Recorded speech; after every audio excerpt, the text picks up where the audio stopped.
គេងលុយសក់បានជួបព្រៃវងវិញខ្ញុំមានជីចាប់តែរកក្រលេហើយខ្ញុំមិនសក់ខ្ញុំរកក្រលេខ្ញុំមិនសក់ហើយរកក្រលេខ្ញុំមិនសក់ហើយរកក្រលេអ្នកគឺជាកន្លងតែគេមានវិញរកជាការឬក៏មកពីអត់វាមិនសូវតណ្ហាឬក៏សែនជីចាប់គួរតែចោលទៅលើវាហាបើសិនមិនជួបខ្ញុំមិនស្រេចIs me Ming Jing and say happy birthday to you do me lay រឿងនិស័យតែមិនអាចធ្វើមួយជីវិតទស្សនកាលឡើងចិត្តនឹងចិត្តក៏ដោយជាជឿតែទៅមកអាចឈានចាំដល់មកត្រូវតែចំណៃត្រឹមត្រូវថយក្រោយមិនបើហើយដោយយើងជប់ចាំបាច់បើបើឃើញស្អាតតែកាគ្នាមិនដេញឡើយកំវេរីកុំណាខ្លាំងណាអូនបើផ្នែកឡាទៅមកថ្ងៃលេងពីនេះកុំឲ្យបងរស់នៅតែ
បញ្ហាច្រើនមានឧបសគ្គទៀតទៅមកថ្ងៃលេងពីនេះកុំឲ្យបងរស់នៅតែនេះតើរស់នៅមានថ្ងៃអ្វីកន្លែងនេះហើយដែលអូនចង់មកមិនដេចបងសួរអូនមិនព្រមស្ដីញ៉ាឡើងសិនមកថ្ងៃកុំតូនចោល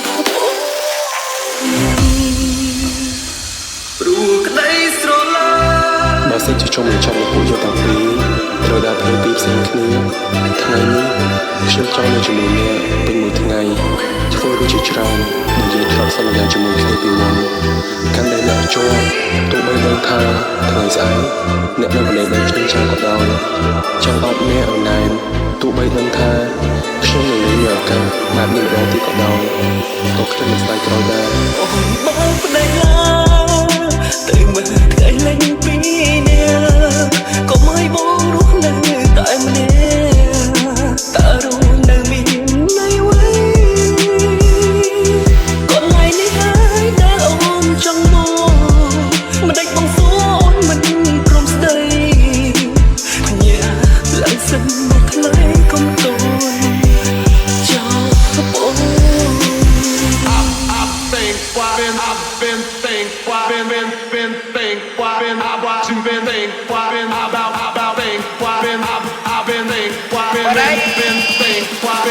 Đây